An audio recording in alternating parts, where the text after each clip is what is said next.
Hello my dear students, इस video में हम लोग देखेंगे मैट्रिक्स का जो चैप्टर है हम लोग एक एक बात देखेंगे और एकदम शॉर्ट में देखेंगे। पूरे चैप्टर को एक वीडियो में हम लोग कवर करेंगे। तो आइए बिना समय लगाए हुए हम लोग इसको देखते हैं कि आखिर ये मैट्रिक्स में हम लोग करेंगे क्या, कितना जल्दी हम लोग मैट्रिक्स को समझेंगे। देखिए सबसे पहले क्या है कि ये इसका सिंबल जो होता है मैट्रिक्स का, ये जान लीजिए कि इसका जो सिंबल होता है ये इस प्रकार से होता है, मतलब एक बंद ब्रैकेट की तरह होता है। ये सिंबल है इसका, और इस सिंबल के अंतर्गत क्या लिखे जाते हैं, कुछ संख्या लिखे जाते हैं या कोई ना कोई एक फंक्शन लिखे जाते हैं। तो ये किसका साइन है, तो आपका एक मैट्रिक्स का। अब देखिए इसका जो व्यापक रूप होता है मैट्रिक्स का, वो कैसे लिखे जाते हैं इस बात को ध्यान रखिएगा, जिसको कहते हैं इंग्लिश में जनरल फॉर्म।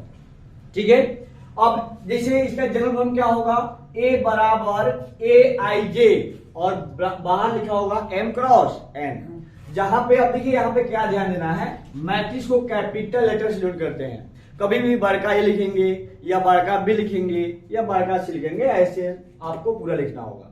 फिर अंदर में जो लिखते हैं स्मॉल ए लिख करके AIJ लिखते हैं। आई बताता है कि वो रो क्या है, किस रो में है, और जे बताता है कि वह किस कॉलम में है।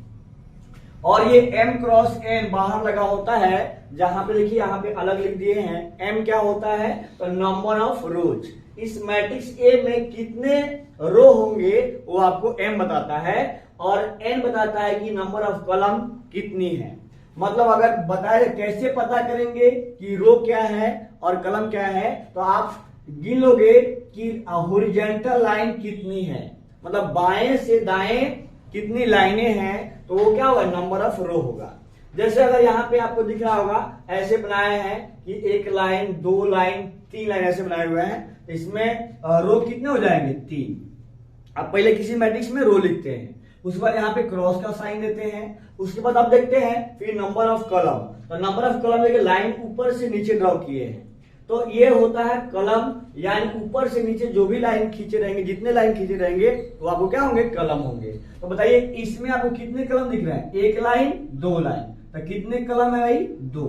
यानी ये 3 गो रो है और 2 गो कॉलम है। अगर किसी मैट्रिक्स का ऑर्डर क्या होता है, तो ऑर्डर देखिए ऑर्डर भी लिखे हुए हैं, जिसको हिंदी में क्या कहते हैं, कोटि कहते हैं। तो ये M क्रॉस N बताता है। M क्रॉस N जो है ये किसी मैट्रिक्स का ऑर्डर बताएगा। जैसे इसका आपने रो और कॉलम लिख दिए हैं, तो ये क्या बताता है, इस मैट्रिक्स का अगर पूछूं ऑर्डर कितना है, तो क्या जवाब दीजिएगा, 3 क्रॉस 2, यानी 3 गुना 2 है।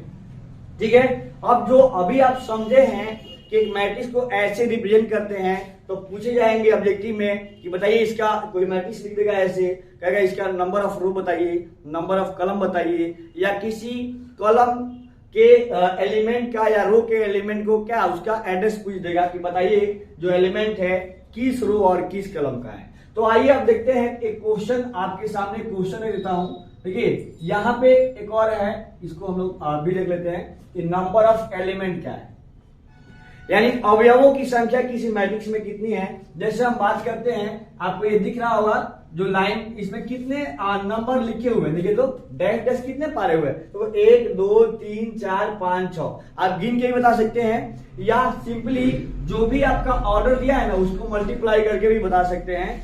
यानी नंबर ऑफ एलिमेंट बताने के लिए जो भी ऑर्डर होंगे उसको सीधा सीधा क्या कर देंगे, मल्टीप्लाई कर देंगे।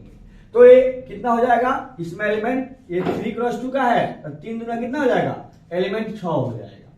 क्लियर है ना। अब देखिए एक एग्जांपल आप करो, जो भी पूछेंगे आप लोग बताओगे कितना है। सबसे पहला सवाल है, मैट्रिक्स से दिया हुआ है जिसमें 1 2 3 4 5 6 एलिमेंट लिखा गया। सबसे पहले बताइए नंबर ऑफ रो कई रो है, तो 1 और 1 2, हॉरिजॉन्टल लाइन को रो कहते हैं, 2 गो रो है। कई कॉलम है, 1 2 3, तो ये आपका कॉलम 1 है, ये कॉलम 2 है, ये कॉलम 3 है, ये रो 1 है, ये क्या है, रो 2 है। ठीक है ना। तो देखिए नंबर ऑफ रो अगर पूछा जाए तो नंबर ऑफ रो कितना कहिएगा, इसमें 2 गो रो है और कई कॉलम है, 3 गो कॉलम है। नंबर ऑफ कॉलम में 3 जवाब दीजिएगा। ऑर्डर कितने हैं, ऑर्डर कितने हैं इसका, तो तो ऑर्डर करिएगा कि 2 गो रो है और 3 गो कॉलम है, तो इसमें क्रॉस लगा देंगे तो उसका ऑर्डर हो जाएगा। नंबर ऑफ एलिमेंट, ऑर्डर को मल्टीप्लाई कर दोगे तो 2 3 जा 6, आप गिन भी सकते हो 3 गो कितना होगा 6 गो एलिमेंट, ठीक है ना।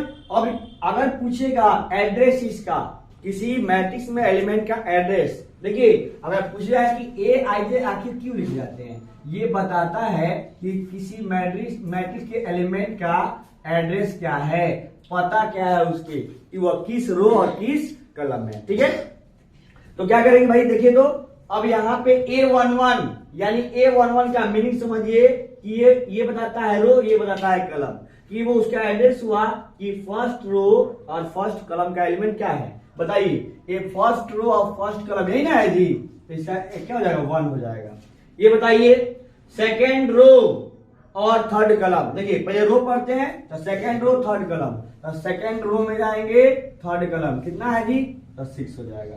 ऐसे अगर आपसे पूछूं, आप कमेंट बॉक्स में जवाब दे सकते हैं कि आप ये फर्स्ट रो थर्ड कॉलम का एलिमेंट क्या होगा, आप लोग जवाब जरूर लिखिएगा, ठीक है ना। देखिए अब एक और एग्जांपल हम लोग कर लेते हैं जो सब्जेक्टिव में बोर्ड में बहुत बार पूछा गया है, ठीक है ना। इस प्रकार से सवाल आपके बोर्ड में आते हैं, ठीक है ना। तो उसके लिए क्या करेंगे, हम लोग एग्जाम्पल देख लेते हैं किसका, जनरल मैट्रिक्स का। जैसे कहेगा कि आप 2x3 का मैट्रिक्स बता दीजिए कि इसका आप कैसे निकालोगे, या कहेगा कि 2x2 का निकाल दो, या कहेगा 3x3 का निकाल दो। तो ये सबसे पहले आपको ये छांटना आना चाहिए कि 2x2 में कितने एलिमेंट होंगे, कैसे लिखे जाते हैं, फिर इस सूत्र का प्रयोग करके, जैसे आपके सामने एक क्वेश्चन लिखे हुए है तो हो जाएगा। तो क्या करेंगे इसमें, तो सबसे पहले इसको जान लेते हैं कि एक मैट्रिक्स है जो आपका ऑर्डर कितना है 2x3 का। तो आपको समझ में आ रहा होगा कि 2 यानी 6 गो इसमें एलिमेंट हमको चाहिए, या 2 गो रो होना चाहिए और 3 गो कॉलम। देखिए फर्स्ट रो फर्स्ट कॉलम का element, first row second column, first row third column, column 3 तक जाना है तो इसलिए कॉलम 3 तक ले जाएंगे। फिर रो में कब जाना है 2 गो, यानी सेकंड रो फर्स्ट कॉलम से चालू होगा, second row second column, second row third column. ऐसे आपको मैट्रिक्स को लिख देना है। देखिए 2 गो रो हो गया, 3 गो कॉलम हो गया। इस प्रकार से यहाँ देखिए इसमें क्या है 2x2 का, तो क्या आपने से लिखोगे first row first column element, first row second column element. ये क्या होगा second row first column element और second row second column element. तो ऐसे चाह सकते हैं। अगर उसी प्रकार से 3x3 का पूछ जाएंगे तो आप A11 से चालू करोगे, A11, A12, A13, फिर सेकंड रो से चालू करोगे, second row first column, second row second column, second row third column, और कॉलम थर्ड तक जाएंगे। फिर थर्ड रो भी है तो थर्ड रो से चालू करो, third row first column, third row second column, third row third column. तो इस प्रकार से किसी मैट्रिक्स को आप लिख सकते हैं। लेकिन इसके लिए हम एक क्वेश्चन करके देखते हैं, ठीक है ना, उसको देखते हैं कि क्या होगा। तो आप लोग इसको आप बहुत बढ़िया से नोट करिएगा और ये ध्यान से समझिएगा इसको, ठीक है। तो इस क्वेश्चन को अब देखते हैं कि ये कैसे होंगे। तो आइए देखते हैं इस क्वेश्चन को। और क्या है, एक करें कि एक ऐसे आप व्यू एक ऐसे मैट्रिक्स को फाइंड कीजिए जिसका ऑर्डर क्या है 2x2 और ये जो उसके एलिमेंट है ना इस फॉर्मूला का पालन कर रहा है। तो सबसे पहले 2x2 के आपको क्या चाहिए, एक मैट्रिक्स चाहिए। तो आपको पता है कि 2x2 का मैट्रिक्स हम लिखते कैसे हैं। तो मान लेते हैं ये 2x2 का है तो उसमें कितने एलिमेंट होंगे, 4 एलिमेंट होंगे। एक first row first column, first row second column, अब second row first column, second row second column. ये परीक्षा में पूछे गए सवाल है, ठीक है ना। इसका ऑर्डर क्या है भाई 2x2। अब ये चारों एलिमेंट को इस सूत्र का पालन करके आपको निकालना होगा। तो सबसे पहले देखिए आपको क्या है AIJ जो दिया हुआ है एलिमेंट का जो रिलेशन वो यहाँ पे लिख देंगे 1/2 ये I माइनस 3J। अब इसको क्या है चारों एलिमेंट बारी बारी से निकालोगे आप। तो A11 कैसे निकालोगे, तो 1/2 ये आपका I कितना है 1, ये देखिए ये I होता है ये J होता है। तो 1 अब माइनस 3I into 1 कैलकुलेट करोगे तो कितना होगा बताइए। तो 1/2 ये 1 माइनस 3 यानी हो जाएगा 1/2 I into modulus of -2। Mod क्यों लगाया था, मॉड क्या करता है नेगेटिव को पॉजिटिव बना देता है। तो भाई कितना आएगा बताइए। तो ये आएगा आपका 2/2 यानी कितना आएगा 1, यानी फर्स्ट रो फर्स्ट कॉलम का एलिमेंट जो आया कितना आया 1 आया। ठीक है, अब उसी प्रकार से हम क्या ये निकाल लेते हैं फर्स्ट रो सेकंड कॉलम का एलिमेंट। तो क्या करेंगे, अब इससे फॉर्मूला में इसी फॉर्मूला में रखेंगे 1/2। आप लोग बताओ आई कितना है, आई कितना है, देखिए यहां पे इसको देख लो। चलिए आपको यहां पे A12 लिखना है ना, तो इस सूत्र में रखिए।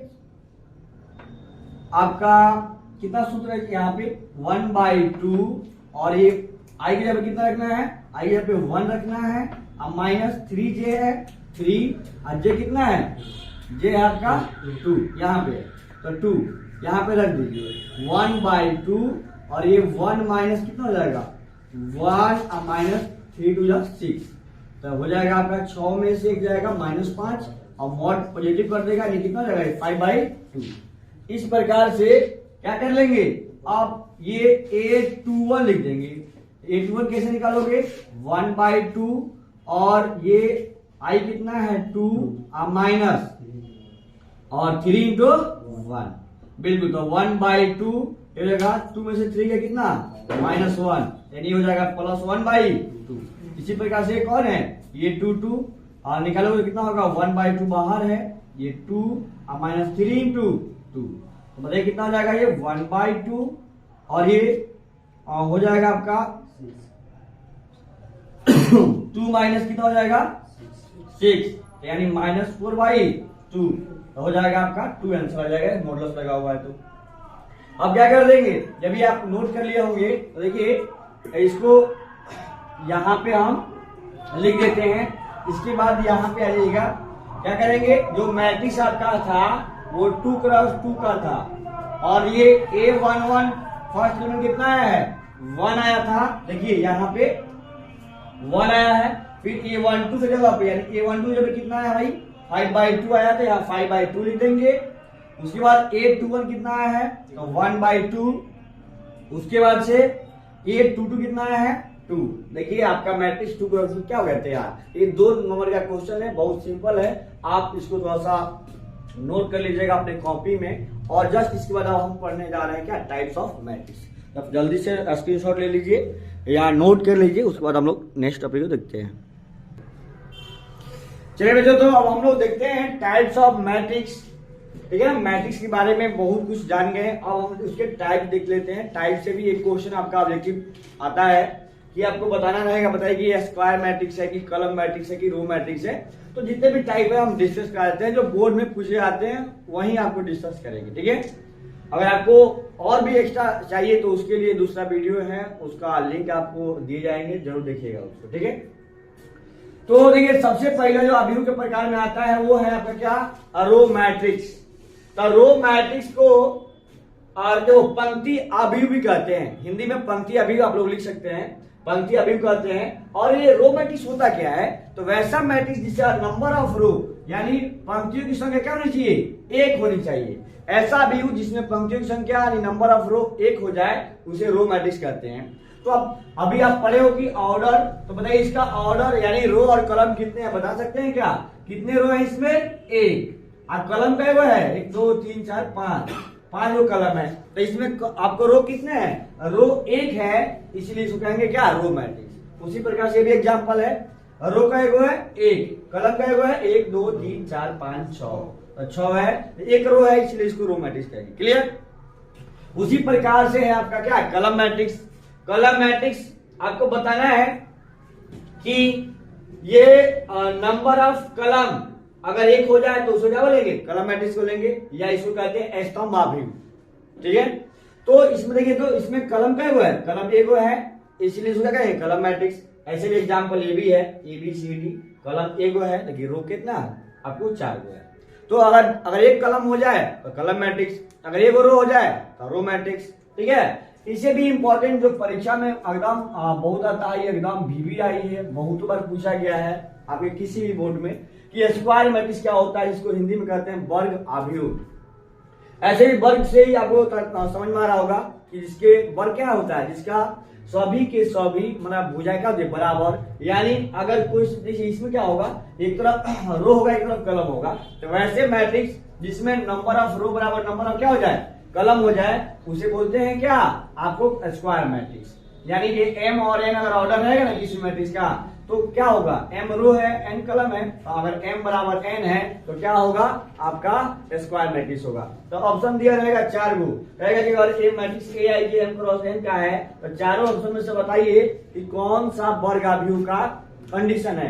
तो क्या है, जिससे रो बराबर जिसका कलम होता है वही क्या होता है, वर्गाभियोग होता है। तो आपका ऑप्शन नंबर क्या हो जाएगा, बी सही हो जाएगा। ठीक है, अब देखिए ये सब क्या है, वर्गाभियोग के प्रकार है। आगे जितने भी हम पढ़ने जा रहे हैं वो वर्गाभियोग के प्रकार है, सिवाय जीरो मैट्रिक्स से छोड़ के। जीरो मैट्रिक्स थोड़ा सा हट के है अगर, तो डायगोनल मैट्रिक्स जिसको विकर्ण अभियोग कहते हैं। ऐसे भी आपको पता है कि देखिए इसमें देखिए अगर आप एलिमेंट में कुछ लिख दे तो A11 A12 ना A13 ऐसे लिखते ना, तो लेकिन ये इसमें डायगोनल किस होगा, डायगोनल एलिमेंट किसे कहते हैं, A11 जिसमें I बराबर J हो, जैसे A11 A22 A33 A44, ये सब क्या कहलाएंगे, डायगोनल एलिमेंट कहलाते हैं, यानी विकर्ण के अवयव कहलाते हैं। तो ये डायगोनल मैट्रिक्स वो होता है जिसके डायगोनल के एलिमेंट को छोड़ के बाकी सब क्या हो, शून्य हो, जीरो हो। जैसे आपको पता है डायगोनल अवयव को छोड़ करके बाकी अवयव सब क्या है, जीरो है, इसीलिए इसको क्या कहते हैं, डायगोनल मैट्रिक्स कहते हैं। क्लियर, यानी विकर्ण के अवयव को छोड़ के बाकी सब क्या हो, शून्य हो। ठीक है ना। चलिए देखिए ये शॉर्ट वीडियो है, इसलिए आपको एग्जाम्पल के थ्रू समझाया जाता है, लेकिन अगर लेक्चर चलता ना तो कम से कम मैट्रिक्स 10 से 15 क्लास चलता है इसका। ठीक है, लेकिन आपको क्या है, बोर्ड के लिए एकदम शॉर्ट में शॉर्ट पढ़ाया जा रहा है कि आपको समझ में भी आए और आपका नंबर भी आए बोर्ड में। तो आपको समझ में आ गया होगा कि क्या है, अगर लिख देगा ऑप्शन में कहेगा बताइए कौन सा मैट्रिक्स होगा, तो स्क्वायर मैट्रिक्स तो होगा ही होगा, क्योंकि इसमें कई रो है, 3 रो है, 3 कलम है। लेकिन पूछेगा अगर वो ऑप्शन में नहीं रहता है तब विकर्ण अभियोग हो जाएगा। क्या हो जाएगा, विकर्ण अभियोग। चलिए उसी प्रकार से देखिएगा स्केलर मैट्रिक्स, ये विकर्ण अभियोग के प्रकार है। देखिए इसमें भी तो विकर्ण अभियोग तो इसको बोल सकते हैं, लेकिन उसमें भी एक स्पेशल गुण है। इसमें क्या स्पेशल गुण है, आपको इसमें क्या था, अलग अलग भी हो सकता है, सेम सेम भी हो सकता है, कभी कभी आएगा कि सब 1-1 भी हो सकता है। ठीक है ना। तो कहने का तात्पर्य है कि अगर सभी के सभी बराबर हो जाएगा ना तो उसका स्पेशल नाम चलाएगा क्या, स्केलर मैट्रिक्स। अदिश अभियोग क्या है, अदिश अभियोग जिसका सभी विकर्ण के अवयव क्या हो, समान हो, जैसे 4 4 4 5 5 5 2 2 2। देखिए स्पेशल है कि नहीं है, विकर्ण तो है, विकर्ण का ही प्रकार है, तो लेकिन यहाँ सबके सब बराबर है, इसलिए विकर्ण के एक स्पेशल टाइप हो क्या, स्केलर मैट्रिक्स। अगला जो सबसे इंपॉर्टेंट है, जिस प्रकार से ये स्क्वायर मैट्रिक्स इंपॉर्टेंट है ना, उसी प्रकार से ये भी आपका क्या है, बहुत VBI है, पूछ जाते हैं। तो आइडेंटिटी मैट्रिक्स कहते हैं, जिसको कहते हैं तत्समक अभियोग। क्या कहते हैं, तत्समक अभियोग। तत्समक अभियोग क्या होते हैं, ये इसका स्पेशल है, विकर्ण अभियोग तो है लेकिन इसका ये स्पेशल है। स्पेशल क्यों, क्योंकि इसके जो डायगोनल एलिमेंट होंगे ना, डायगोनल इक्वल तो होंगे लेकिन एक के इक्वल होंगे। क्या होंगे, all diagonal elements are equal to 1। All diagonal of square matrix अगर इक्वल टू क्या हो 1, डायगोनल मैट्रिक्स का अगर सभी के सभी एलिमेंट क्या हो जाएगा, इक्वल हो जाएंगे एक के, तो हो जाएंगे क्या, आइडेंटिटी मैट्रिक्स। तो आपको याद रखना होगा, अगर 1 क्रॉस 1 का आइडेंटिटी पूछूं तो केवल उसमें कोई एलिमेंट होगा 1। 2 क्रॉस 2 का पूछू तो 1 0 0 1। अगर 3 क्रॉस 3 का पूछू तो 1 0 0 0 1 0 0 0 1। इस प्रकार से आपको याद करना होगा। ठीक है ना। चलिए अब देखते हैं अगला हम लोग एक और मैट्रिक्स है जिसको कहते हैं क्या, ये आपका जीरो मैट्रिक्स। तो चलिए उसको देख लेते हैं। तो जीरो मैट्रिक्स क्या है, देख लीजिए। जीरो मैट्रिक्स जो है इसको शून्य अभियोग कहते हैं। तो ये शून्य अभियोग क्या है, जिसको O से सूचित किया जाता है। जिस प्रकार से आइडेंटिटी को I से सूचित किया जाता है, उसी प्रकार से जीरो को जीरो से सूचित किया जाता है, O से सूचित किया जाता है। ये इसमें कई एलिमेंट होंगे, देखो ये किसी भी ऑर्डर का हो सकता है, ये 1 क्रॉस 1 का होगा। ये कितने ऑर्डर का है जी, 2 क्रॉस 3 का है। तो जीरो मैट्रिक्स किसी भी ऑर्डर का हो सकता है। ठीक है ना। यानी उसमें ऑल टू ऑल एलिमेंट क्या होंगे, शून्य होंगे, जीरो होंगे। जैसे ये 3 क्रॉस 3 का हम जीरो मैट्रिक्स लिए हुए हैं। 1 क्रॉस 1 का भी ले सकते हैं, 4 क्रॉस 4 का भी ले सकते हैं। तो किसी भी मैट्रिक्स का सभी के सभी अवयव अगर जीरो हो जाएंगे तो उसको हम क्या कहेंगे, उसको कहेंगे जीरो मैट्रिक्स यानी शून्य आदि। तो अब हम लोग देखेंगे कि किसी भी मैट्रिक्स को दो मैट्रिक्स के इक्वलिटी के बारे में, इक्वलिटी ऑफ मैट्रिक्स क्या है। तो इसको भी आप थोड़ा सा हट जाते हैं, आप स्क्रीनशॉट ले सकते हैं इसको, ठीक है ना, स्क्रीनशॉट लेकर के आप उसको नोट कर सकते हैं, ठीक है। अब देखिए टाइप्स ऑफ मैट्रिक्स तो समझ में आ गया। एक इसमें यहाँ पे एक और टॉपिक आता है जिसको हम कहते हैं क्या, equality of matrix. Equality of matrix से भी क्वेश्चन पूछे जाते हैं, ठीक है ना। तो हम लोग शॉर्ट में उसको समझते हैं कि आखिर ये इक्वालिटी ऑफ मैट्रिक्स है क्या, ठीक है। तो देखिए इक्वालिटी ऑफ मैट्रिक्स में ध्यान दीजिएगा, equality of matrix, equality of matrix क्या है, इक्वालिटी ऑफ मैट्रिक्स यानी आव्यूह की समानता, आव्यूह की समानता।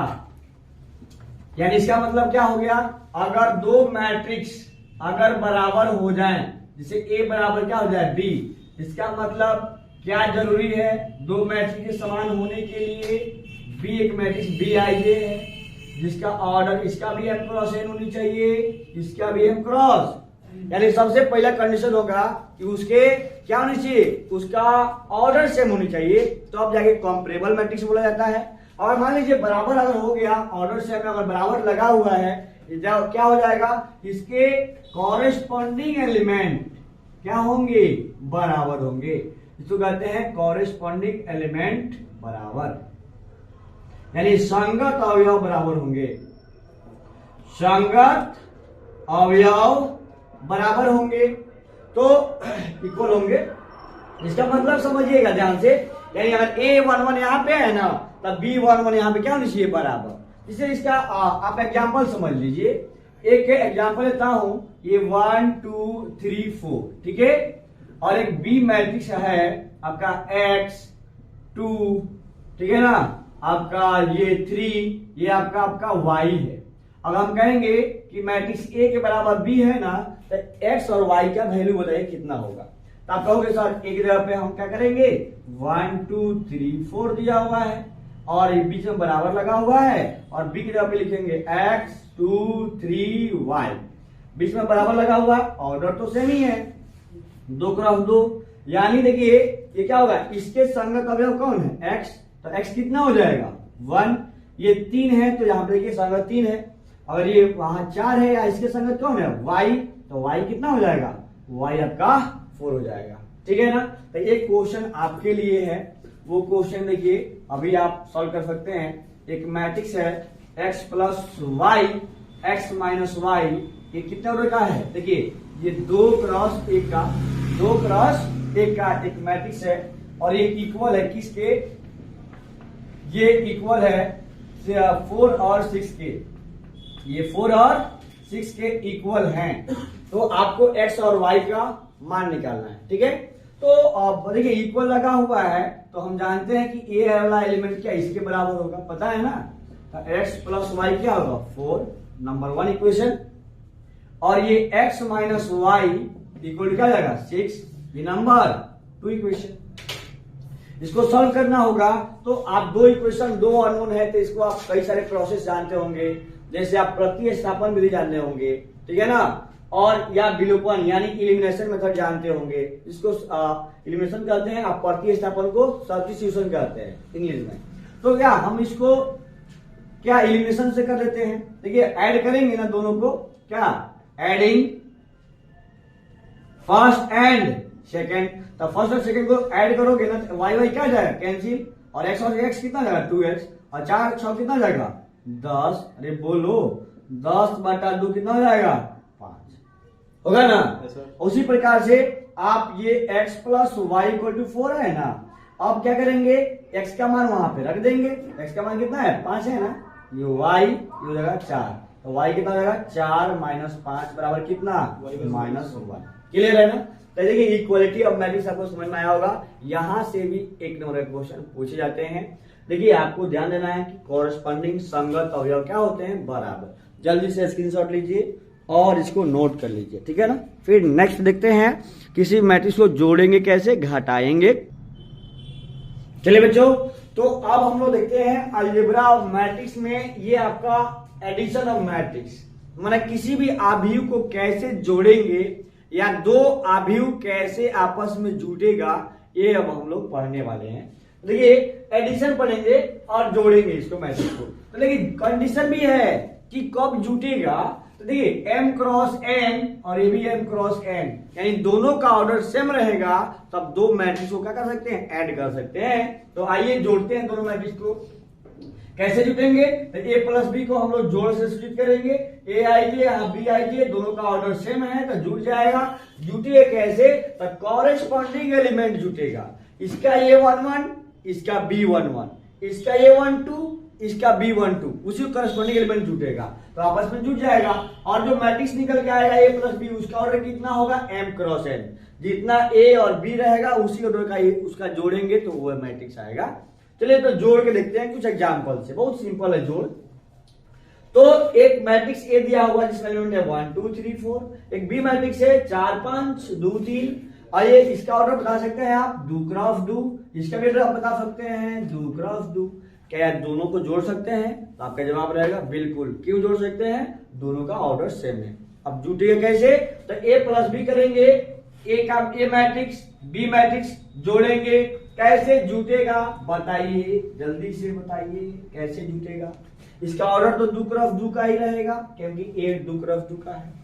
एक किस में जुटेगा, इसके संगत में 4 जाएगा, तो 1 का 4 5, 2 का 5 7, 3 का 2 5 और 4 का 5 9, आ गया। जोड़ दिए मैट्रिक्स को आराम से, कुछ ज्यादा दूर हो गया तो आप इसको थोड़ा सा नहीं लिखो, ये 2 क्रॉस 2 का मैट्रिक्स है ना। तो जोड़ने का स्टाइल समझ में आ गया। देखिए नहीं समझ में तो इसको मन से उठाओ, इसको चिपका दो, जॉन जौना के पास चिपकेगा वही आपस में क्या होगा, जुट जाएगा। एक किसी के साथ 4 के साथ, 2 किसके साथ 5 के साथ, 3 किसके साथ 2 के साथ, 4 किसके साथ 5 के साथ, अरे समझ में ना। तो चलिए देखिए अब क्या है नेक्स्ट जो देखिए इसी प्रकार से घटाओं भी है, जिसे अगर हम कहें एडिशन है और यहां पे लिख दू क्या, सब्ट्रैक्शन, क्या लिख दू, सब्ट्रैक्शन ऑफ मैट्रिक्स।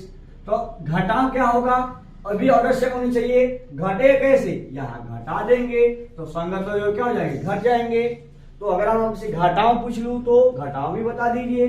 अगर एक ए इतना है बी इतना है, अगर बीच में क्या लगा दू, घटाओ, और यहाँ बीच में क्या लगा दू, घटाओ, तो घट जाएगा।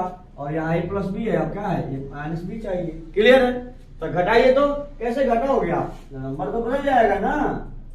एक में से घटेगा 4, क्या होगा, -3, 2 में से घटेगा 5 तो -3, 3 में से घटेगा 2 तो 1, 4 में से घटेगा 5 -1, आया कि नहीं आया। तो आप आराम से घटाओं को भी समझ लिए। अब हम लोग समझेंगे, यहां से एक ऑब्जेक्टिव बार बार पूछे जाते हैं, कहेगा कि स्केलर मल्टीप्लिकेशन क्या है, यानी किसी भी मैट्रिक्स में संख्या से गुना कर देंगे ना, वही उसका स्केलर मल्टीप्लिकेशन कहलाता है। आपको कहते हैं अदिश गुणन जिसको कहते हैं, यानी किसी के से गुना करना, किसी मैट्रिक्स ए में के से गुना करना, यानी किसी संख्या से गुना करना ही स्केलर मल्टीप्लिकेशन कहलाता है। ठीक है ना। जैसे एग्जाम्पल है 2a निकालने के लिए कह देगा 3a निकालो, चाहे 1/3a कह देगा, चाहे फलाने जो भी है कहेगा कि इसको मल्टीप्लाई करके निकालिए। तो एग्जाम्पल आपको दिए हैं कि एक मैट्रिक्स ए दिया हुआ 1 2 3 4, तो आप 2a निकाल दो। इसका मतलब क्या हुआ, एक मैट्रिक्स ए में 2 से गुना करना है। गुना करने का स्टाइल क्या है, किसी नंबर से, तो a इतना दिया हुआ है, 2a चाहिए, तो 2 यहाँ पे रहेगा, एक जगह पे जो दिया है उठा देंगे। क्या मतलब क्या लिखेंगे, जब 2 मल्टीप्लाई करेगा ना भीतर जाएगा ना, जानते हैं सब में गुना कर देगा, किसी को जोड़ेगा नहीं। तो आइए गुना करके देखते हैं क्या होगा। 2 एकम 2 दूना 2 तिहाई 2 चौका, ठीक है। तो आप मल्टीप्लाई करना सीख गए।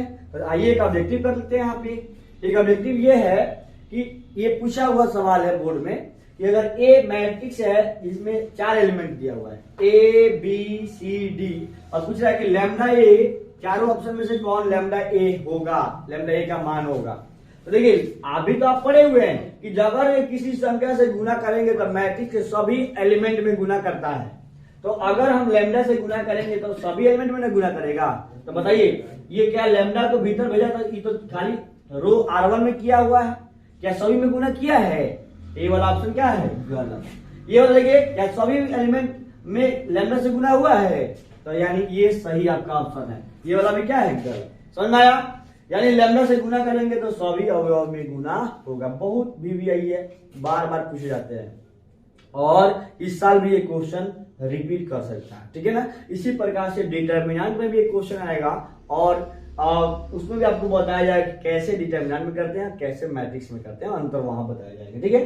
चलिए एक सवाल है आपसे कि अगर एक मैट्रिक्स ए इतना है, करा इसका नेगेटिव ऑफ मैट्रिक्स बता दीजिए। नेगेटिव ऑफ मैट्रिक्स का मतलब -a बता दीजिए। नहीं ना समझते हैं, किसी मैट्रिक्स का नेगेटिव मतलब क्या, माइनस से गुना कर देना। तो माइनस से गुना करोगे तो नेगेटिव ऑफ ए का मतलब क्या हुआ, माइनस ऑफ ए, यानी माइनस से खाली गुना कर दो ना किसी मैट्रिक्स ए में, कितना होगा -3 -4 +5 -6। समझाया ना। तो ऑब्जेक्टिव में ये भी पूछे जाते हैं, कोई मैट्रिक्स नहीं देगा, कहेगा क्या निकालिए, इसका नेगेटिव ऑफ मैट्रिक्स निकाल दीजिए, तो आप बता सकते हैं। और चलिए, और इसके बहुत VVI क्वेश्चन अब करने जा रहे हैं। देखिए ये जो टॉपिक है ना मल्टीप्लिकेशन ऑफ मैट्रिक्स, तो बहुत ही इंपॉर्टेंट है। जल्दी से इसका स्क्रीनशॉट ले सकते हैं आप और उस पर मल्टीप्लिकेशन हम लोग समझते हैं, ठीक है। तो कंडीशन यहाँ पे समझेंगे और एग्जाम्पल यहाँ पे करेंगे। तो इसके लिए अभी हम रफ करेंगे इसको, आप जल्दी से इसका स्क्रीनशॉट ले लीजिए और कॉपी में इसका जरूर उतारिएगा इसको, ठीक है। तो चलिए देखते हैं क्या करेंगे, ठीक है। मिटा देता हूं इसको, क्योंकि इसको समझना है आपको, यहां पे हम समझाएंगे, ठीक है।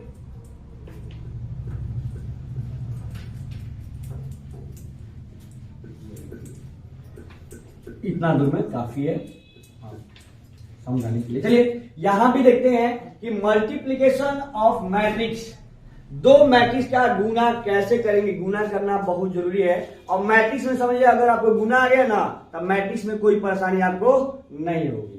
तो आइए देखते हैं, एक मैट्रिक्स ए है, ये मैट्रिक्स बी है। तो ये कंडीशन ध्यान देना है कि दो मैट्रिक्स मल्टीप्लाई कब होगा। तो ध्यान दीजिएगा, अगर फर्स्ट जो मैट्रिक्स है उसका अगर कॉलम और जो सेकेंड मैट्रिक्स होगा उसका रो क्या हो जाएगा, बराबर। मतलब नंबर ऑफ कॉलम और नंबर ऑफ रो अगर बराबर हो जाएगा तो वहां पे क्या होगा, ये डिफाइन हो जाएगा मल्टीप्लाई। जैसे अगर हम बात करें, एक मैट्रिक्स ए है जिसका ऑर्डर है 2 × 3 और एक मैट्रिक्स बी है जिसका ऑर्डर है 3 × आपका 4, ठीक है ना। मान लीजिए 3 × कितना है 4। क्या ये मल्टीप्लाई हो सकता है? अब मल्टीप्लाई होगा तो ए बी एक मैट्रिक्स आएगा, उसका ऑर्डर क्या आएगा। सवाल है आपसे, सवाल क्या है, एक मैट्रिक्स ए है जिसका ऑर्डर है आपका कितना, जो भी एलिमेंट है इसमें, इसका ऑर्डर कितना है भाई 2 × 3 और एक बी मैट्रिक्स है 3 × 4। क्या यह मल्टीप्लाई होगा? तो कंडीशन क्या पढ़े, पहला का नंबर कॉलम और दूसरा का रो अगर बराबर होगा तो कंडीशन क्या होगा, सेटिस्फाई होगा। तो जैसे ये क्या है भाई, ये आपका ये 3 है और यहाँ पे भी 3 है, तो नंबर ऑफ कॉलम और नंबर ऑफ रो क्या है आपका बराबर है, यानी 3 के बराबर 3 है। तो ये क्या होगा, मल्टीप्लाई संभव है, यानी इसका ऑर्डर जो आएगा इसका रो और इसके कॉलम के बराबर आएगा, क्योंकि जो बराबर हुआ वो क्या हो गया, खत्म हो जाएगा। इसका रो और इसका कॉलम, स्टाइल क्या है गुना करने का, स्टाइल है मैट्रिक्स गुना करने का कि फर्स्ट के रो से सेकंड के कॉलम में गुना करना। मतलब ये क्या सिद्ध होता है, ये तो दोनों चला गया ना, तो इसका रो और इसका कॉलम बच गया, इसका मतलब है इसके रो से इसके कॉलम में क्या होगा, मल्टीप्लाई होगा। यही नियम है। तो यही लिखवाया है कि दो मैट्रिक्स है, कंडीशन क्या होगा, तो पहला का कॉलम दूसरा का रो बराबर होगा तो मैट्रिक्स मल्टीप्लाई होगा। आखिर जो मल्टीप्लाई होगा मैट्रिक्स ए बी जो होगा उसका ऑर्डर क्या आएगा, तो इसका रो और इसके कॉलम के ऑर्डर के बराबर आएगा, यानी m × p का ऑर्डर का आएगा। जो अभी आपको बता दूं कि 2 × 3 का है, 3 × 4 का है, तो ए बी का ऑर्डर किस ऑर्डर का आएगा, तो 2 × 4 का आएगा। समझ में आ रहा है ना जी। तो चलिए अब उसी प्रकार से यहाँ पे एक सवाल दिए हुए हैं, ठीक है ना, आपको ए बी बताना है, आखिर वो रूल क्या है मल्टीप्लाई का, ठीक है। तो रूल क्या है, तो ए बी मल्टीप्लाई करेंगे, जानते हैं, अभी समझें कि रो से क्या होता है कॉलम। तो देखिएगा ए बी को यहाँ पे हम मल्टीप्लाई करने से सीख रहे हैं, ए और बी आपको मल्टीप्लाई करना है, तो क्या है तरीका, 1 2 3 4 था ना, 1 2 3 4 और बी कितना है, बी बाद में, तो बी बाद में लिखेंगे 1 0 2 1 1 0 2 1। आखिर इसको मल्टीप्लाई करेंगे तो तरीका क्या है, रो से कलम, यानी फर्स्ट के रो से सेकंड के कलम में मल्टीप्लाई करेंगे। तो देखिए मल्टीप्लाई क्या तरीका, देखिए ध्यान से देखिए, फर्स्ट का रो उठाएंगे सेकंड का कलम में करेंगे। तो कैसे चले, 1 into 1, अब बीच में लगाएंगे प्लस, फिर ये R1 के अगला एलिमेंट क्या है 2, ऐसे कलम में क्या ऐसे ऐसे होगा मल्टीप्लाई, देखिएगा रो से कलम, रो से कलम, तो 2 into कितना जाएगा 2 into 2, ठीक है जी, ध्यान से देखिएगा, समझिएगा इसको।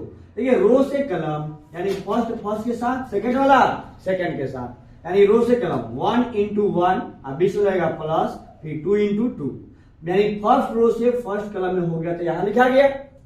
अब इसी फर्स्ट रो से सेकंड कलम में करेंगे तो कुछ यहां लिखाएगा, तो 1 into कितना, फर्स्ट से फर्स्ट में 1 into 0, बीच में प्लस, 2 into, तो ऐसे 2 into 1, ठीक है। अब देखो R1 से जितने कलम था उसमें हम क्या मल्टीप्लाई कर लिए, ठीक है। अब सेकेंड रो को उठाएंगे, देखिएगा सेकेंड रो को इसमें मल्टीप्लाई करेंगे, 3 1 जा 3 into 1 और 4 into प्लस में 4 into 2। अब ये इससे इसमें करेंगे तो ये 3 into 0 और प्लस 4 into 1, क्लियर है ना। देखिए मल्टीप्लाई हो रहा है ना, क्या आपको समझ में आया, नहीं समझ, एक बार और देखिए, रो से कलम में करेंगे, यानी पहले का रो को उठाएंगे, जो वो कलम होगा ना उतना कलम में करेंगे, यानी 1 से 1 में किए, अब बीच में प्लस एक और एलिमेंट है ना, तो 2 into 2 कर दिए, फिर इसी रो से एक और कलम है तो इसमें करेंगे, तो 1 into 0, अब बीच में प्लस, फिर 2 into 1, फिर R2 को उठाएंगे कलम 1 में करेंगे, तो 3 into 1, बीच में प्लस, 4 into 2, फिर इसी रो से इस कलम में करेंगे, 3 into 0 अब प्लस 4 into 1, समझ में आया जी, ठीक है। तो ऐसे मल्टीप्लाई करके इसको ऐड कर देंगे। अब 1 कम 1 और 2 दूना 4, 4 कितना हो जाएगा 5, और ये 0 हो जाएगा, 2 कम 2, और ये 3 कम 3 और 4 दूना 8 और 3 11, बोलो ना ठीक है, ये 3 0 0 और ये 4 एकम 4, क्लियर है ना। तो आपको मल्टीप्लाई करना आ गया ना, अब एक और मल्टीप्लाई करके आप लोग दिखाओ, ठीक है। जल्दी से बताइएगा कमेंट करके उसका मल्टीप्लाई कितने लोग जल्दी जल्दी कर रहे हैं, देखिएगा मल्टीप्लाई अगर आ गया ना तो इतना गारंटी है कि आपको मैट्रिक्स में कोई परेशानी नहीं आएगी। तो एक एग्जांपल देखते हैं, 1 2 3, एक बी है 3 1 2, इसका ऑर्डर है 3 क्रॉस 1, ठीक है, इसका ऑर्डर है 1 क्रॉस 3, ठीक है ना। तो हम कह रहे हैं फाइंड ए बी, ए और बी दोनों मैट्रिक्स को मल्टीप्लाई करो, ठीक है।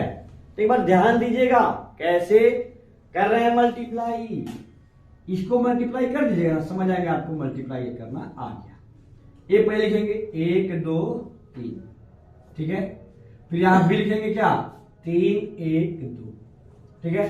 मल्टीप्लाई संभव है क्योंकि इसका कलम और इसका रो क्या है बराबर है, और जो मैट्रिक्स आएगा मल्टीप्लाई करके उसका ऑर्डर क्या 3 क्रॉस 3 का आएगा। सबसे पहले देख लेंगे कि किस ऑर्डर का आने वाला है, तो 3 क्रॉस 3 का मैट्रिक्स आएगा। देखिए आप क्या करेंगे, फर्स्ट रो को उठाएंगे फर्स्ट कलम में करेंगे, तो 1 तिहाई 3, नीचे तो है नहीं कि आगे करेंगे, अब क्या होगा फर्स्ट रो से अब सेकंड कलम में करेंगे तो इसके जस्ट आगे लिखाएगा, 1 है कम 1, फिर 1 से इसमें करेंगे तो 1 गुना, समझ में आया कैसे कर रहे हैं 1 गुना 3, अब आगे का एलिमेंट है ना कि प्लस लगेगा, अब ये क्या होगा, अब इसमें करेंगे सेकंड कलम में 1 into 1, फिर अब आगे तो कलम एलिमेंट है ना कि प्लस लगेगा, क्या करेंगे उसी रो से अब अगला कलम में करेंगे 1 into 2, अब सेकंड रो उठाएंगे फर्स्ट कलम में करेंगे तो 2 into 3, यहाँ क्या होगा 2 into 1, समझ रहा है ना, अब 2 into 2, इसको उठाएंगे 3 into 3, और ये 3 into 1 और ये 3 into 2, अब कर लीजिए, देखिए आपको तो आ गया मल्टीप्लाई करना, ये 3 1 2 6 2 4 9 3 6, आगे ना मल्टीप्लाई करना। क्या आपको और सिखाना होगा, हर एग्जाम्पल देना होगा, नहीं। अब देखिए एक और चीज आपको यहाँ से पूछे जाते हैं, अब होशियार हो ही रहे हो तो और होशियार हो जाते हो। कैसे देखिएगा, एक और सवाल कर दीजिए, क्योंकि आगे अभी तुरंत कुछ देर के बाद आएगा सवाल, तो आपसे दिक्कत करेगा थोड़ा सा। देखिए परेशानी में नहीं रहना आपको। कहेगा अगर a इक्वल टू 1 1 1 1 1 1 1 कितने ऑर्डर का आएगी? 3 क्रॉस 3 का।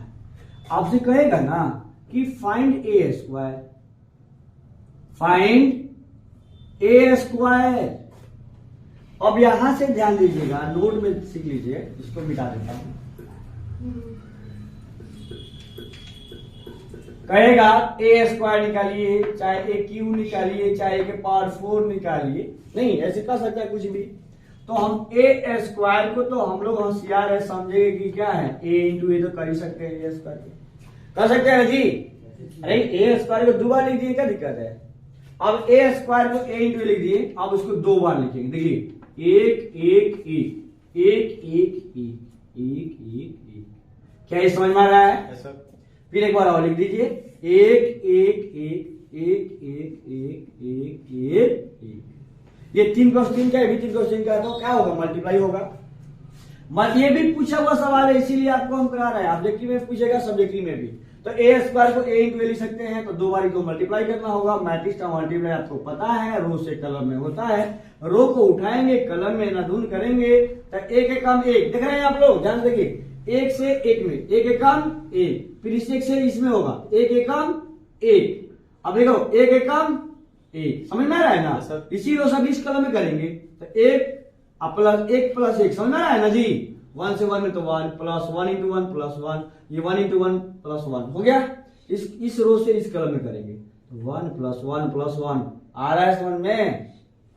फिर अब आगे उठाएंगे, इस कलम में करेंगे, तो आपको समझ में आ ही गया होगा क्या हो रहा है। अरे हो रहा है ना, जो समझ में आ रहा है जी? 1 plus 1 plus 1, 1 plus 1 plus 1, 1 plus 1 plus 1। नहीं समझ में आ रहा होगा ना? एक बार कमेंट करके बता दीजिएगा, और चाहे वीडियो को बार बार चला करके रिपीट करके देख लीजिएगा, बिल्कुल समझ आ जाएगा। इतना आसान भाषा में बताया गया आपको, थोड़ा सा ध्यान दे दो तो क्या हो जाएगा बताइए। तो अब क्या करेंगे? 3 3 3 3 3 3 3 3 3 3 3 3। ये समझ में आ रहा है ना? अरे क्या पूछ जाएंगे, या तो ये तो आपने कर दिया, लेकिन क्या इसमें 3 कमन कर सकते हैं ना? 1 1 1 1 1 1 1 1 1, यानी क्या आ गया? 3 इंटू, ये तो ए आ गया।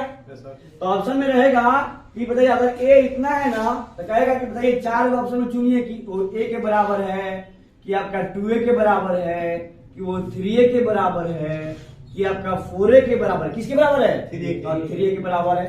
ऑप्शन में समझ में आएगा ना? तो ये सवाल VBI है, पूछे गए सवाल है, जल्दी से नोट कर लीजिए, स्क्रीनशॉट लीजिए। नेक्स्ट टॉपिक की ओर हम लोग चलते हैं। पूरा मैट्रिक्स को आज हम लोग कवर करेंगे, ठीक है ना? चलिए बच्चों, तो आप देखिए, अभी हम पढ़े हैं कुछ देर पहले कि एडिशन ऑफ मैट्रिक्स या मल्टीप्लिकेशन ऑफ मैट्रिक्स सब जान गए हैं। उसमें एक छोटा सा सवाल पूछता है, ये 2 नंबर क्वेश्चन बहुत VBI है और परीक्षा में पूछे जाते हैं, कई बार पूछे भी गए हैं। तो कह रहा है सवाल कि अगर x और y आपको क्या करना है? फाइंड करना है। x और y 2 मैट्रिक्स है, जिसको आपको पता करना है कि क्या है वो, जिसके 2 इक्वेशन दिया हुआ है। x प्लस वाई अगर इतना दिया हुआ है और x माइनस वाई इतना दिया हुआ है, करें कि x और y निकालिए। तो उसके लिए तो समय बचाने के लिए हमने पहले ही सोल्यूशन कर दिया है, ताकि आपको थोड़ा सा समय, कम समय में ज्यादा कुछ दिया जाए। तो x प्लस वाई इसको देख करके जो दिया है उसको हम लिख दिया है, उसको नंबर 1 इक्वेशन मान लिए हैं। और x माइनस वाई भी दिया हुआ है, देखिए यहाँ पे उसको हम समीकरण नंबर 2 मान लिए हुए हैं। और आपको पता है कि 2 इक्वेशन अगर पता है तो हम इसको बहुत सारे मेथड से करते हैं। आपको प्रतिस्थापन यानी सब्स्टिट्यूशन मेथड आपको पता होगा, एलिमिनेशन मेथड पता होगा, जिसको विलोपन विधि कहते हैं। तो हमने यहाँ पे विलोपन विधि यानी एलिमिनेशन मेथड ही लगाया है। क्या किया है? समीकरण 1 और 2 को जोड़ने पर, यानी एडिंग इक्वेशन 1 एंड 2 ऐड करेंगे ना, तो देखिए ऐड करने से y और y क्या हो जाएगा? कट जाएगा। यहाँ पे x plus y plus x minus y इधर कर दिए, इक्वल के इधर में 2 मैट्रिक्स है, तो दोनों मैट्रिक्स में आप उसमें जोड़ लगा दिए, और y y कट गया, तो x और x क्या हो गया? 2x। और देखिए 2 मैट्रिक्स है, जुट जाएगा, 5 और 3 8, और 2 और 6 8, 0 प्लस 0 0, और 9 में से गया कितना? क्लियर है? अब अगर आपको यहाँ 2x हो गया है, हमको x निकालना है, तो 2 को इधर भेजना पड़ेगा, तो 2 इधर गुना में इधर क्या होगा, भागा में होगा, पता होगा आप लोगों को, 1/2 हो जाएगा। अभी हम आपको पढ़ाए थे कुछ पहले कि किसी कांस्टेंट से मल्टीप्लाई होता है मैट्रिक्स में, तो सब में जाके वो गुना या भागा करता है, तो 1/2 से गुना करेंगे ना, सब में जाया करेगा, तो 2 से इसका मतलब भागा कर देंगे सब में, तो क्या जाएगा जी, x आ जाएगा आपका 4 4 0 4, कैसे 2 से भागा दो सब में, 8 में 2 से तो 4 हो जाएगा, ठीक है। x का मान अब एक में रखने पर x एक मैट्रिक्स आ गया, इसका मान आप इक्वेशन 1 में रख दो, बहुत सिंपल है। तो आप 1 इक्वेशन का x plus y equal to 5209 है ना वहां पे, देखिए, तो उसका मान देखिए यहाँ x का मान यहाँ पे रख दिए हैं, और रखने के बाद y निकालने के लिए इसको जाकर उधर क्या किए, माइनस कर दिए, देखिए आपके सामने है, माइनस कर दिए हैं, तब 5 में से 4 गया 1, 2 में से 4 जाएगा तो -2, 0 में से 2 जाएगा तो 0, और 9 में से 4 जाएगा 5। कितना सिंपल आप कर लिए।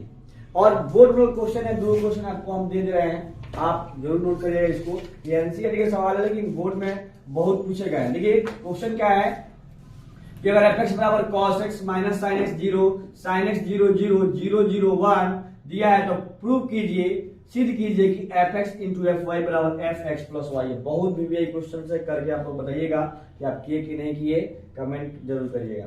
अगला सवाल है, एक और ये भी क्वेश्चन है, यदि a बराबर इतना है, i बराबर इतना है, ठीक है ना, तो आपको अगर ए भी साथ में दिया हो कि अगर एक रिलेशन है तो ए स्क्वायर इक्वल टू के ए माइनस 2 के बराबर है, तो के का मान ज्ञात करना है। ये दोनों क्वेश्चन आप लोग करके बताइएगा कि आपसे ये क्वेश्चन हुआ कि नहीं हुआ। अगर नहीं होगा तो हम कमेंट करके इसका भी हम वीडियो बना देंगे, ठीक है ना। अब चलिए, अब हम लोग देखते हैं क्या सिमेट्रिक मैट्रिक्स और स्क्यू सिमेट्रिक। देखिए उसके पहले हम लोग ट्रांसपोज देखेंगे, तो चलिए देखते हैं हम लोग ट्रांसपोज ऑफ मैट्रिक्स। ये ट्रांसपोज यानी स्वाभाविक का परिवर्तन करते हैं, यानी इसमें क्या करेंगे, यदि रो को कलम बना देंगे ना, तो वही उसे क्या कहलाएगा, परिवर्त कहलाएगा। जैसे मान लो सिंपली पूछता है कि अगर ए I J M cross N की कोई मैट्रिक्स है, तो उसका जो ट्रांसपोज होगा किस ऑर्डर का होगा, तो उल्टा हो जाएगा। ये एम क्रॉस एन का देखा जाएगा एन क्रॉस एम का, इसे लिखे हैं ये आई जे एलिमेंट है, देखा जाएगा जे आई एलिमेंट हो जाएगा, ठीक है ना। तो क्या रो को कलम बना देना है। चलो इसको हम यहाँ पे समझ लेते हैं। देखिए ए डैश से या ए के पावर टी से ट्रांसपोज को सूचित किया जाता है। तो जैसे एक मैट्रिक्स ए है, 1 2 3 4 5 6 ऐसे 2 रो है और 3 कलम है ना, तो इसका ट्रांसपोज कैसे निकालोगे, अब वो क्या बोले हैं, रो जो है ना उसको कलम बना दो। देखो रो को कलम बना दो, तो देखो 1 2 3 रो में था और 1 2 3 किस में आ गया, कलम में। फिर ये R2 को कलम 2 बना दो, तो 4 5 6 घुमा दिए ना ऐसे, तो आप कर लोगे क्या। तो उसी प्रकार से एक मैट्रिक्स ए 1 2 3 4 है ना, का ए डैश निकालो, तो आप कैसे करोगे, ए डैश निकालोगे ना, क्या करोगे, रो को कलम, अरे कौन को इसमें रो था, एगो है तो कलम हो जाएगा 1 2 3 4। इसका ऑर्डर क्या था, तो 1 गुने 4, इसका क्या होगा 4 गुना 1। आ गया समझ में। तो ये आप ट्रांसपोज बहुत बढ़िया से आप इसको कर सकते हैं, किसी को भी ट्रांसपोज करोगे आराम से। जिसे मान लीजिए एक मैट्रिक्स है 1 0 2 3 1 5 नहीं, और ये 2 0 -1, क्या ए डैश निकालिए, ट्रांसपोज निकाल दो। आप क्या करोगे, रो को कलम बनाओगे, रो को पकड़ो ऐसे, तो 1 0 2 इधर हो जाएगा, ऐसे घुमा दिए, फिर R2 को कलम 2 बनाओ, तो 3 1 5, फिर इसको बनाओ तो 2 0 -1। आ रहा समझ में, बहुत सिंपल है। देखिए अब इसमें प्रॉपर्टी भी आते हैं। प्रॉपर्टी क्या आते हैं, पहला प्रॉपर्टी आता है ए डैश का डैश। अब ये पूछेगा कि अगर दोबारा ट्रांसपोज करने से क्या होता है, कोई फर्क नहीं पड़ेगा, वापस ए चला आएगा, ठीक है। नहीं के विश्वास होते हुए एग्जाम्पल देख लोगी। जैसे मान लो एगो 1 2 और 3 4 एगो मैट्रिक्स बना ना, इसको हम क्या करेंगे, ए डैश निकाल देंगे, ए रो को कलम करो, तो 1 2 और एक क्या रो को कलम 3 4 हो जाएगा। फिर एक बार और कर लो, करने का मतलब समझते हैं ना आप लोग, तो जो भी आया उसका करना है। फिर इसको बदलो एक बार और, 1 3 यहां चल जाएगा और 2 और 4 आपने तो बदला, क्या हो गया, वापस फिर आ गया। अरे बोलो ना, 1 2 3 4, तो ए डैश का होल डैश का आ गया, ए आ गया, यहाँ से सिद्ध होता है। इसी प्रकार से ए प्लस बी का जो डैश होगा ना, ए डैश प्लस बी डैश, और डैश दोनों पे अलग अलग बढ़ जाएगा, घटाएंगे तो भी क्या होगा, अलग अलग बढ़ जाएगा। अगर ए बहुत इंपॉर्टेंट है, बी भी चाहिए एकदम, क्यों, ए बी का डैश होता है, पूछता है क्या होगा, तो बी डैश इंटू ए डैश, बी डैश इंटू ए, उल्टा हो जाता है। फिर अगर के इंटू ए डैश रहता है ना तो कांस्टेंट क्या होता है, बाहर निकल जाता है, कांस्टेंट पे डैश काम नहीं करता है तो बाहर चल जाएगा, खाली ए डैश ही बराबर होगा। तो ये भी आपको समझ में आया होगा ट्रांसपोज में होता क्या है। अब ट्रांसपोज के खानदान से कुछ और चीज आपको रिलेटेड है, उसको भी हम लोग देखते हैं। मात्र 10 मिनट के लेक्चर में और खत्म हो जाएगा ये, ठीक है। चलिए बच्चों, तो अब देखते हैं हम लोग अगला जो जब ट्रांसपोज पढ़ लिए तो देखते हैं सिमेट्रिक मैट्रिक्स। यहां से भी क्वेश्चन आते हैं, ऑब्जेक्टिव और सब्जेक्टिव दोनों। देखिए सिमेट्रिक मैट्रिक्स किसे कहते हैं, जिसका हिंदी होता है सममित आव्यूह। तो सममित आव्यूह मतलब ये ऐसा मैट्रिक्स है जिसका ट्रांसपोज करने पर कोई फर्क नहीं पड़े। जैसे हमने डैश निकाला, ट्रांसपोज किया, वापस क्या हो गया, खुद वही मैट्रिक्स आ गया, तो कहेंगे क्या हो गया कि ये सिमेट्रिक मैट्रिक्स है। जैसे आप, इसका मतलब क्या हुआ, ए आई जे और ए जे आई ए क्या होगा, दोनों के दोनों इक्वल होगा। मतलब उल्टा करने के बाद क्या होगा, वो ए जे आई एलिमेंट इक्वल आएंगे। या इसको देखिए, इसको इधर ले जाएंगे ना तो ए डैश माइनस ए क्या हो जाए, जीरो। तब ऑब्जेक्टिव पूछता है अगर किसी मैट्रिक्स में ए डैश और माइनस ए क्या जीरो होता है तो बताए कौन सा मैट्रिक्स, तो सिमेट्रिक। चाहे ए माइनस ए डैश जीरो हो रहा है तो कौन सा मैट्रिक्स, तो सिमेट्रिक। चाहे ए डैश क्या ए आ रहा है तो कौन सा मैट्रिक्स, तो सिमेट्रिक मैट्रिक्स। रहा बात अब सिद्ध कैसे करेंगे ना, ये बात रहा। तो एक एग्जाम्पल करके देख लेते हैं कैसे सिद्ध करेंगे। तो ये एक एग्जाम्पल है कि ए में मैट्रिक्स में रूट 3 2 3 2 -1.5 -1 3 -1 1 ऐसे मैट्रिक्स दिया हुआ है और आपको सिद्ध करना है कि ये सिमेट्रिक मैट्रिक्स है। तो हम क्या आपको बताएं कि आप डैश निकाल दो, ट्रांसपोज करो, ट्रांसपोज करोगे तब बुझाएगा कि सिमेट्रिक है कि स्क्यू सिमेट्रिक है। तो वही हम जानते हैं डैश में ट्रांसपोज में करते क्या है, रो को कलम करते हैं, रो को कलम। तो हम देखिए बदल रहे हैं, हम रूट 3 2 3 ऐसे घुमा दिए ना, फिर इसको घुमाइए 2 -1.5 और -1, ठीक है। फिर इसको घुमाइए 3 ऐसे घुमाओ, तो इसको घुमाइए यहाँ पे, तो ये 3 -1 1। लेकिन जब हम कर दिए ना, हमने तो क्या चेंज किया है इसको, लेकिन ये कोई बदलाव इसमें, जो क्वेश्चन था वही आंसर आया। अरे दिख रहा है ना, मतलब हमने चेंज किया लेकिन कोई फर्क।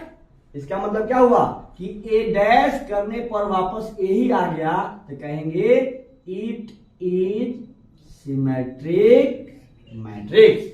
क्लियर। तो इस चारों के चारों ऑब्जेक्टिव है, याद ध्यान रहेगा। और एक एग्जाम्पल करा दिखा दिए। और एक आपके लिए एक सवाल है कि अगर P 1 -2 -2 और 1 है तो शो कीजिए, यानी दिखाइए कि P क्या सिमेट्रिक होगा। तो क्या करोगे, ट्रांसपोज करने के लिए, देखो सिमेट्रिक दिखाने के लिए आपको ट्रांसपोज करना होगा। ट्रांसपोज करिएगा, अगर वापस P आ जाए यानी यही सवाल आ जाए, कहेंगे क्या यह एक सिमेट्रिक मैट्रिक्स है। तो नेक्स्ट देखते हैं इसी के भाई को, स्क्यू सिमेट्रिक मैट्रिक्स, जिसको कहते हैं विषम सममित आव्यूह। ये भी बहुत इंपॉर्टेंट है। यहाँ पे क्या होता है, ए डैश का ए हो रहा था और यहाँ पे ट्रांसपोज करने पर -a के बराबर आएगा, माइनस कॉमन करने के बाद बराबर आएगा ए के, तब कहेंगे क्या ये विषम सममित यानी स्क्यू सिमेट्रिक है। यानी ए I J equal to -aj। ठीक है ना, ये भी ऑब्जेक्टिव है, ये भी ऑब्जेक्टिव है। पूछेगा कि ए डैश अगर -a हो रहा है तो कौन सा मैट्रिक्स होगा, तो स्क्यू सिमेट्रिक मैट्रिक्स। अगर ए आई जे -aj हो रहा है तो कौन सा मैट्रिक्स, तो आपका स्क्यू सिमेट्रिक। या इसको देखिए, इसको इधर प्लस हो जाएगा ना, इधर जीरो हो जाएगा, तो ए डैश प्लस ए क्या हो जाएगा, जीरो हो जाएगा। कौन सा मैट्रिक्स, विषम सममित। चाहे ए प्लस ए डैश जीरो हो रहा है तो क्या आपको विषम सममित। या आई आई एक ऐसा इकलौता, देखिए एक ऐसा मैट्रिक्स है जिसके डायगोनल एलिमेंट क्या आते हैं, 0 0 0 आते हैं। ठीक है ना, इसलिए कैल्शियम सब रहता है तो उसका 0 आता है। लिखे ना, जितने भी डायगोनल लिखे हुए वो 0 लिखे हुए हैं। ठीक है ना, तो क्या होगा, ये एक ऐसा मैट्रिक्स है जिसका ट्रांसपोज किया जाए तो माइनस कॉमन करने के बाद तब बराबर होता है ए के। देखिए मान लो पी को हमको दिखाना है कि क्या है, स्क्यू सिमेट्रिक है, तो हम पी डैश निकालेंगे। पी डैश में रो को कलम बनाएंगे, 0 1 2 देखिए क्या है, -1 0 3 और -2 -3 और -2 -3 और 0, ये इसको ऐसे घुमा दिए हैं।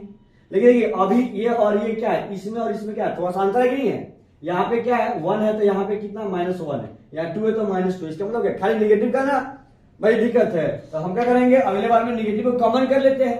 तो निगेटिव कॉमन करेंगे तो यहाँ पे क्या हो जाएगा, आपका जो प्लस था वो माइनस हो जाएगा, जो माइनस हो क्या हो जाएगा, प्लस हो जाएगा। यहाँ 0 1 2 1 0 3 -2 -3 0, क्यों 2 प्लस हो तो माइनस हो गया।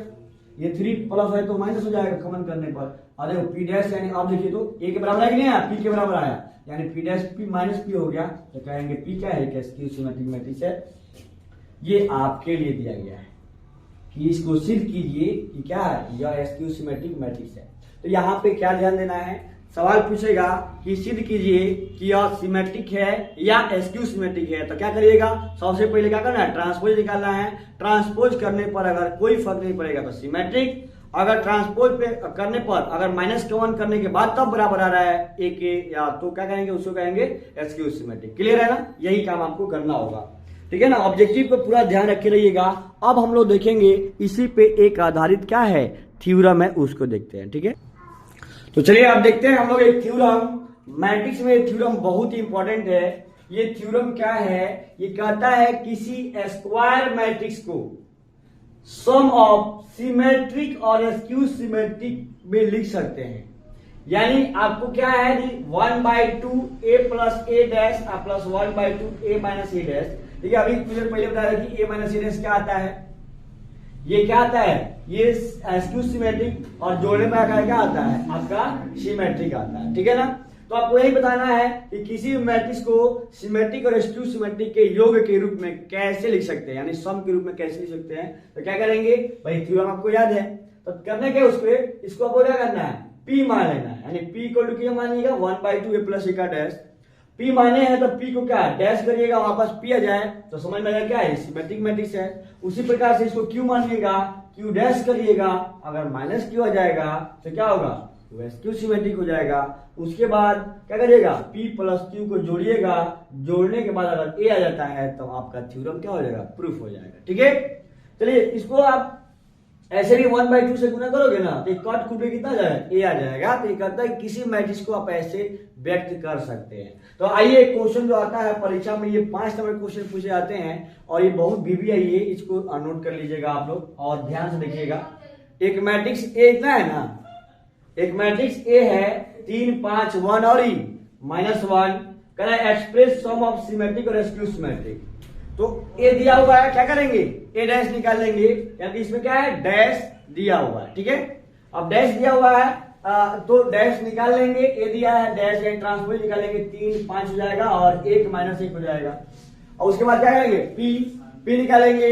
P कैसे निकलेगा, 1/2 ए प्लस ए का ट्रांसपोज, इसको P मानेंगे ना, दोनों को जोड़ेंगे, यानी A और A डैश को जोड़ेंगे तो आप लोग 6 6 6 -2 कैसे आया होगा, और 3 में 3 जोड़ेंगे तो 6, 5 में जोड़ेंगे तो 6, 1 में 3 जोड़ेंगे, 1 में 5 जोड़ेंगे तो 6, -1 तो -2 हो जाएगा।